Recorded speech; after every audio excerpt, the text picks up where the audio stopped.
আসসালামু আলাইকুম। ৭১ বাংলা টিভিতে স্বাগতম।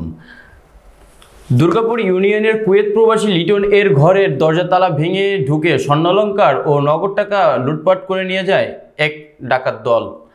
বিস্তারিত নোয়াখালী প্রতিনিধি মনির হোসেন সজীবের পাঠানো ভিডিও তথ্যচিত্রে।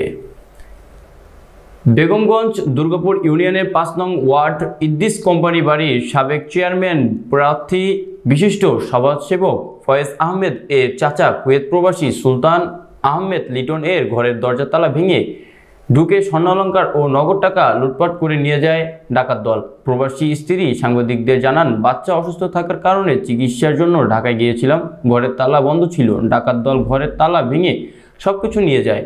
ডাকাত দলকে চিহ্নিত করে দৃষ্টান্তমূলক শাস্তি দেওয়ার জন্য এবং আমার স্বর্ণালংকার ও নগদ টাকা ফেরত পাওয়ার জন্য প্রশাসনের কাছে জোর দাবি জানাচ্ছি এবং দৃষ্টান্তমূলক শাস্তির জন্য আবেদন করছি।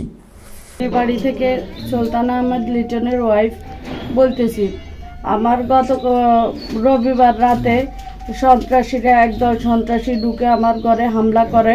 আমার সুকেস কেটে আমার স্বর্ণ অলংকার নগদ ১.৫ লক্ষ টাকা, তারপরে প্রায় ৪ ভরির মতো গয়না নিয়ে গেছে। আমি এটা জোর প্রশাসনের কাছে জোর দাবি জানাইতেছি। আমি একজন প্রবাসীর স্ত্রী, আমি 2টা মেয়ে নিয়ে বাসায় থাকি।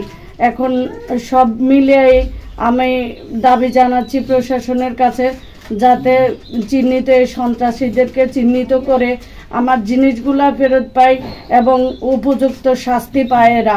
আমি সর্বোচ্চ প্রশাসনের কাছে আবেদন জানাবো যাতে এই খুব দ্রুত এটা আইনের আওতায় আনা হয়। আমি এটা আবেদন করতেছি।